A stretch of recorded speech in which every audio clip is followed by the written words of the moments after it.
Another video, and I'm back again with another big little shoot. Today it's been hard trying to talk. I don't know what it is. I don't know if it's the freaking scorching heat. I don't know if it's my 4 hours of playing basketball just right now. I don't know what it is. But anyways, let's try this one more time. What everyone, Franchise Sports TV back again with another video. Before I begin, make sure you subscribe to Franchise Sports TV on Rumble under the name FSTV22. Subscribe for my more spicier joints. All right, with this video, I'm back with the we're gonna learn some history today.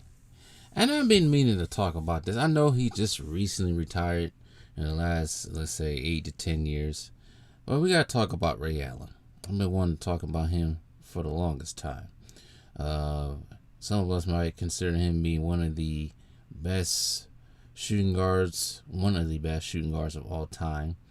Some might rank him top 10, some might rank him the top 20. Definitely, if anything, the top 20.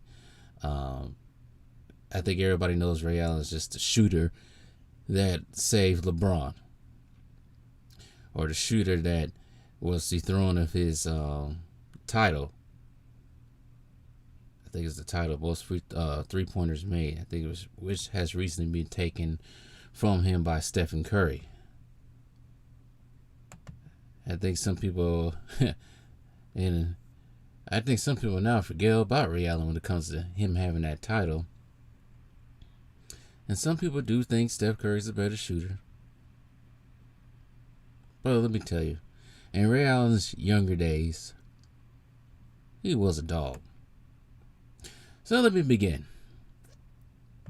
Ray Allen, one of my favorite players growing up, because he was drafted he played in Milwaukee, and he wasn't just a shooter. He was a slasher too.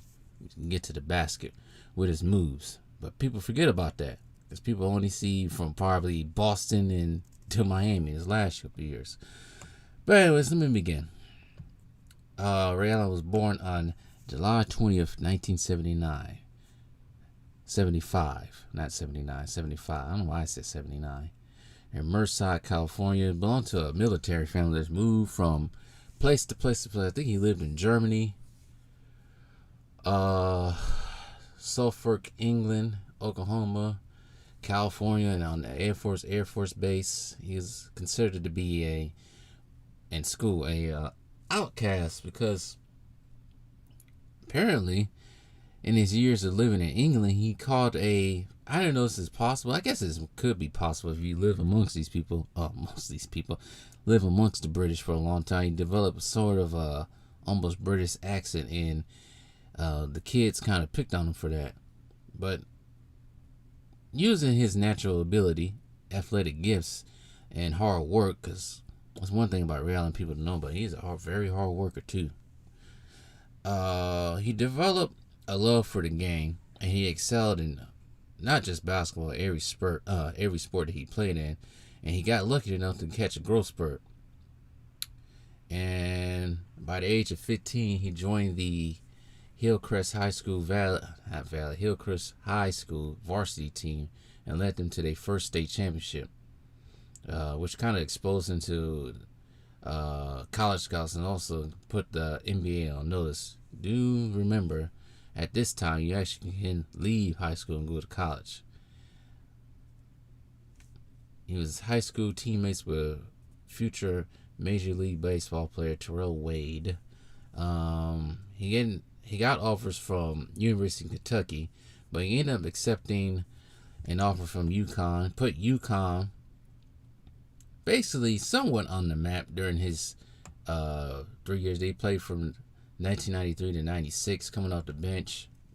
For his freshman year, he averaged 12.6 points a game in 34 games in 21 minutes. And he got a Big East all freshman team as well. Sophomore year, he continued to improve, started more, 21 points.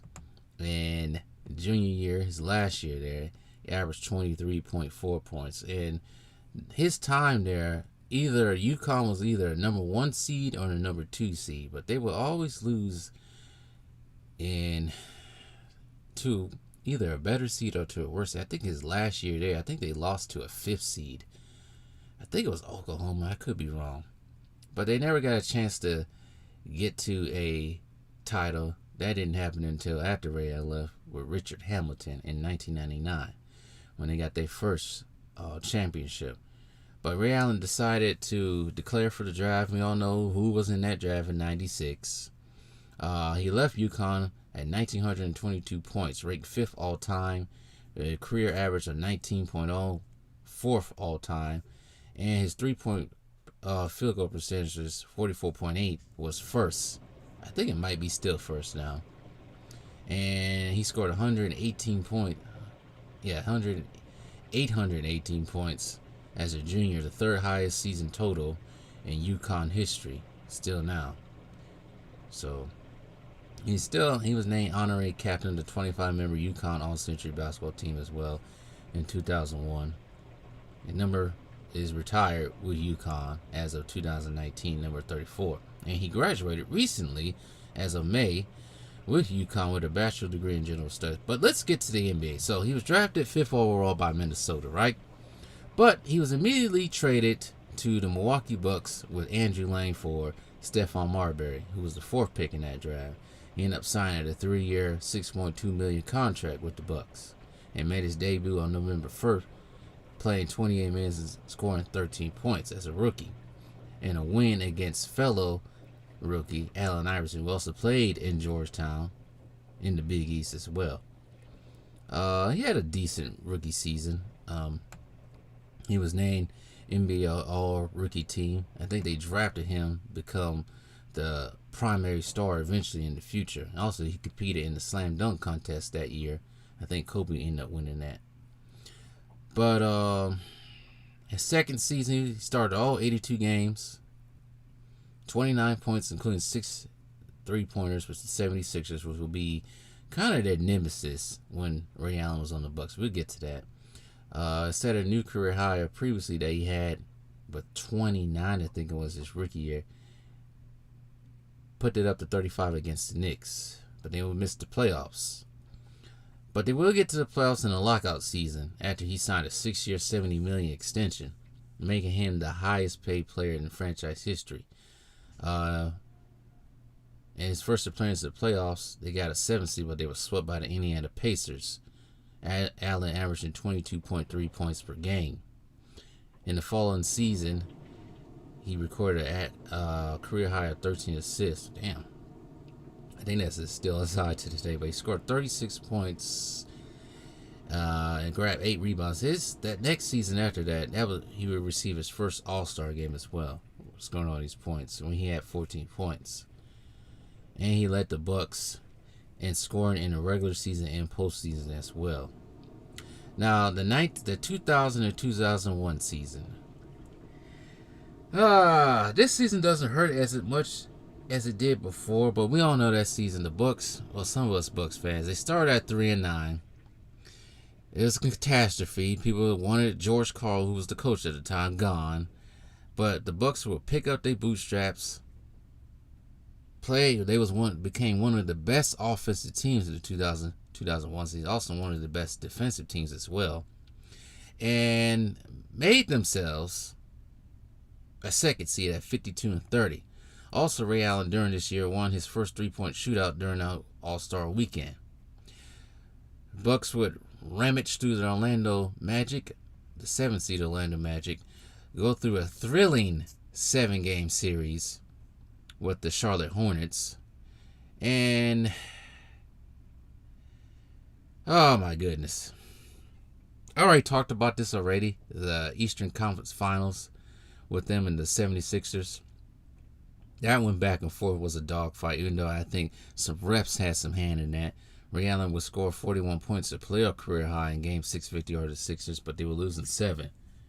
Ray Allen would earn All-NBA 3rd team in 2001. But everything went down here after that season. They came out the gate the 2001-2002 season. Looking like they was going to do something, right? But all of a sudden, catastrophe happened. There was so much stuff going on in the front office. George Karl didn't like the players, didn't like Ray Allen. Ray Allen would get into it with George Karl. Glenn Robinson, he didn't. George Karl didn't like. Just a whole bunch of drama was just going on to the point they just decided to, not the 2001-2002 season. They didn't get into the playoffs that season. They ended up going 41-41. But the next season, 2002 to 2003 season, when everything just all hell break loose behind the scenes, they decided to trade Ray Allen to the Seattle Sonics or Supersonics, along with Ronald Murray, former UConn teammate as well, Kevin Ollie, and a conditional first round pick in exchange for Gary Payton and Desmond Mason. Now, how old was I when that happened? I want to say I was 12 around that time. Yeah, I was 12. 12-year-old me was devastated hearing that Ray Allen was gone. It broke my heart hearing that news. It really did. It killed me. Because I knew Gary Payton. My dad knew. I remember my dad used to say, Gary Payton ain't going to stay down that long. He's going to stay there for a couple of games and he's going to leave the next season. And that's basically what he did. So anyways, Ray Allen's on the Sonics now. I ended up getting the Sonics jersey too, which I still have, but it's starting to peel now. But they didn't really do too much in the 2003-2004 season. He was pretty much injured. I think he was starting to suffer from the bone spurs and sprained ankles and all that, knees as well. But he will get NBA second team in the 04-05 season, because that season they led the Sonics to I forgot what their record was. Let me see right quick. The Sonics was that year. Oh, come on now. Don't do this to me. I forgot. I think they was 56-26. I think they was.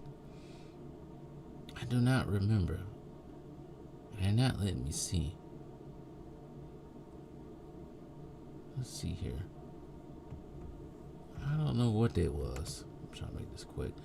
But it was good that season. I forgot what record that season that was. I know the Spurs won that season. It's the first year Dwight Howard. Spurs will end up winning it all. What was their record that season? San Antonio, not San Antonio. The Sonics were 52-30. That was not 56-26. They was 52-30.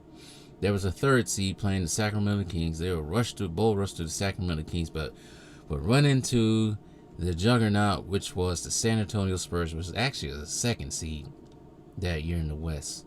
The Suns was the first seed, but I think the Suns would end up losing to the Spurs in the conference finals that year. But anyways, but much of Ray Allen's seasons with the Seattle Sonics after that season were pretty much subpar.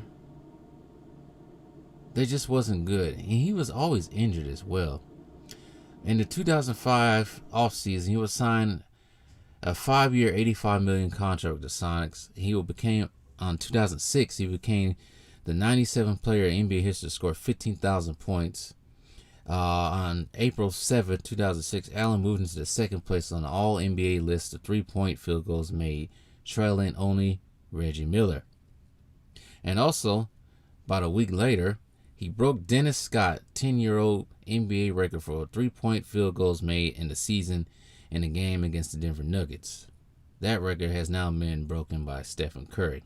But the 2006-07 season, Allen averaged a career high of 26.4 points while adding 4.5 rebounds and 4.1 assists as well. I think he got a career high of 54 points against the Utah Jazz in an overtime win, the second most in Sonics history.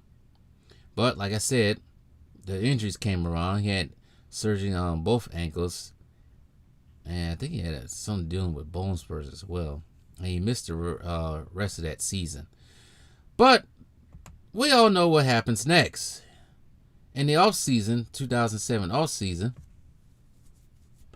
he was traded to the Boston Celtics along with Glenn Davis, which was the 35th overall pick for Seattle, to the Celtics in exchange for Delonte West and Wally Szczerbiak, and 5th overall pick Jeff Green.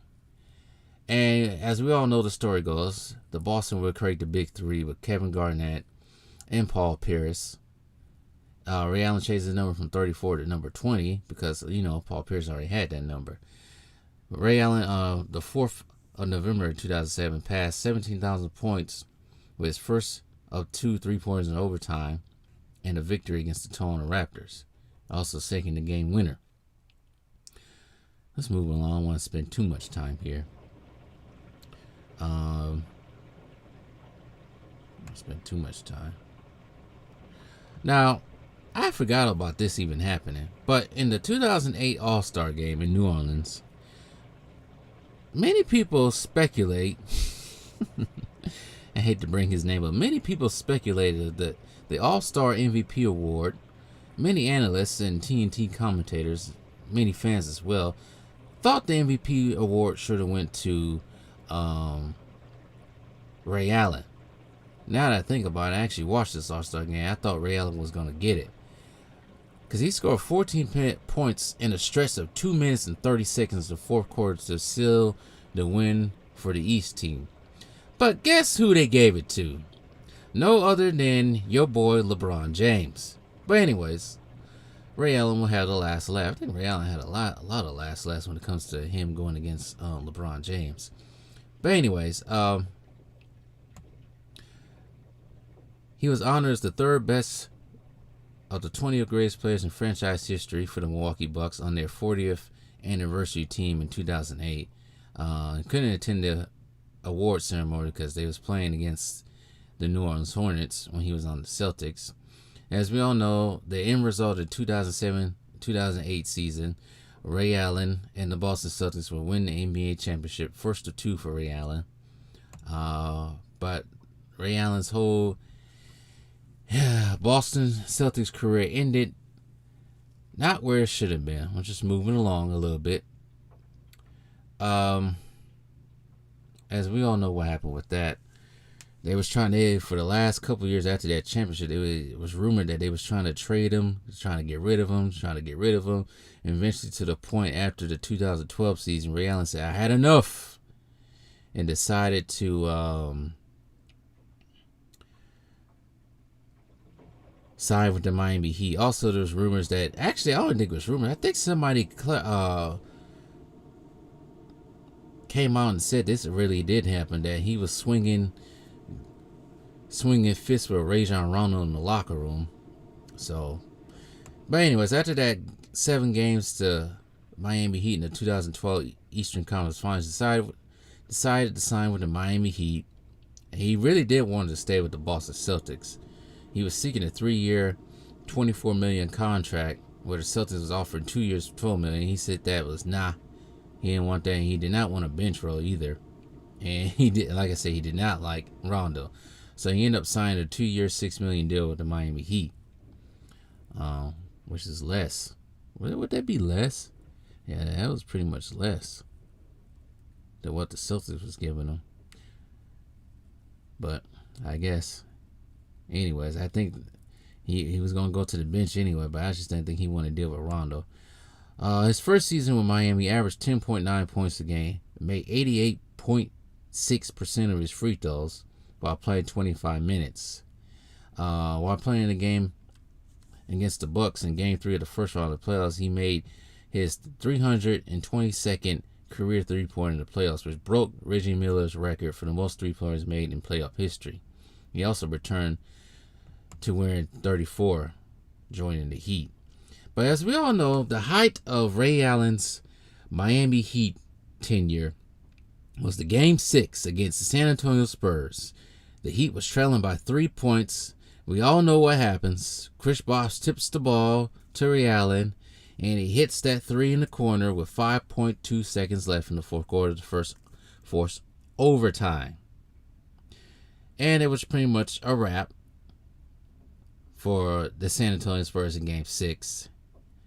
He only scored 9 points, 3 for 8 in field goal shooting as well. And it was that game-tying three-pointer was the only three-pointer he made in 3 attempts. But he was also crucial in the defense because he was had a perfect defense on Mono Ginobili. I think he stole the ball as well. The Heat win in 7 games, 95-88, winning his second consecutive championship. Ray Allen played 20 minutes off the bench. He didn't score. He recorded 4 defensive rebounds and 4 assists, but he did get his second ring. One more than his former Celtics teammates. He will play one more year with the Miami Heat. 73 games, starting 9 of them, averaging 9.6 points per game, shooting 37% from three-point range. He scored 19 points on 4 for 7 shooting in Game 4 of the Eastern Conference. Then came back. I don't even want to go to that. Anyways. But the Heat would get back to the finals again, but they were losing 5. And that was pretty much it for Ray Allen, because there was speculation as well, because he became a free agent after that season. Miami Heat was expecting him to return, but he announced that he was going to sit out the 2014-15 season as well as the 2015 season. He was in talks with the Boston Celtics to coming back. He was in talks with the Milwaukee Bucks for coming back, but he decided to retire from the NBA on November 1st, 2016. As we all know, he is now a Hall of Famer, inducted in 2018 as well. And he's now honored. He was honored as the member of the 75 anniversary team. And he was also named in the top 75 players of all time by The Athletic. We all know he's an actor too. He Got Game. We all know about that. The Harvard man as well. And I think it was in the episode with Kyrie Irving and Baron Davis on that Uncle Drew stuff for Pepsi Max as well. Ray Allen would average 18.9 points per game for his whole entire career, 3.4 assists, 4.1 rebounds as well. He didn't play 82 games. He hadn't played 82 games since 2000 season. But he was always marked with injuries as well. He's a 2-time champion. He's a 3-time gold medalist as the member of the USA basketball team in the 1995 Summer Universiade, the 2000 Summer Olympics, and the 2003 FIBA Americas Championship. He's a 10-time All-Star. He never made it to a first team, but he did make it to one second team, one third team, and a rookie team's second team. He also won the Joe Dumars NBA Sportsmanship Award 2003 as well. 3-point shootout champion. He was also named the USA Basketball Male Athlete of the Year 1995. The records he holds, regular season, for 3-point field goals attempts, 7,429. NBA playoffs, 3-point field goals attempted, 18. He's tied with Stephen Curry, Damian Lillard, Klay Thompson, and Russell Westbrook when it comes to that as well. NBA Finals, 3-point field goals made, 7 in the first half against the Lakers in 2010. 3-point field goals made in the quarter, 5 second quarter against the same team, same game. He also tied with Stephen Curry as well. He does hold some Bucks franchise records. Consecutive games played, 400. 3-point field goals made, 1,000. I'm not going to go through all of these right quick. But yeah. He only holds 2 records. He only has 2 records with the Sonics. 3-point field goals made, 269. And 3-point field goals made, attempts made, 653. He does hold some Boston Celtics records as well. Highest free throw percentage as well. Consecutive free throws made, 72. So, as far as I know about Ray Allen, I feel like this video's gone a little bit too long, which is okay. When I start to talk, I start to talking. Ray Allen is not, like I said, when he was younger, he used to be a slash and driver. He had the moves to get to the basket. He can slash, drive to the basket, slash, dunk to the basket. He held his own to, in the height of his career, Michael Jordan when they played him. I remember I was watching the game. I think I was watching this game on the eve of the Bucks getting to the finals a couple years back. And he pretty much held his own as a rookie against Michael Jordan. as well. I think Michael Jordan ended up scoring 45, but Ray Allen ended up scoring 30 something that game. They would lose that game, of course. But in his later years, we all know he was a 3-point shooter, a deadly 3-point shooter coming up screens. And as I remember hearing him from interviews, he was very disciplined when it came to practicing on his technique, on his how he shoot his free throws. He would get mad if he messed up his whole flow when it comes to shooting, his whole mechanics. He was very disciplined when it came to his mechanics. He made sure that he shot every shot the same, which is one of the reasons why he became one of the greatest 3-point shooters. Now I know people think Stephen Curry is probably one of the best shooters ever, because Stephen Curry did add moves to it. He can dribble and add moves, but we ain't gonna forget about Ray Allen, what he did as well. I think he's top 10 shooting guards of all time. He doesn't get a lot of respect. I don't think he got a lot of respect when he was playing, especially when he was on the Bucks, because they was all small market team and all that. He never won the MVP, of course. I'm sitting here reading right now. He broke Michael Jordan's record of 6 3-pointers in one half by hitting 7, and tied Scottie Pippen and Kenny Smith for most 3-pointers in one game in the NBA Finals by halftime. And he did that in the 2010 Finals. So he was a bad man. Let's just say that. He's also accumulated 24,000 points as well. So that's pretty much it. I feel like this video went on long enough. I could sit here and talk about Ray Allen all day and past players all day if I wanted to, but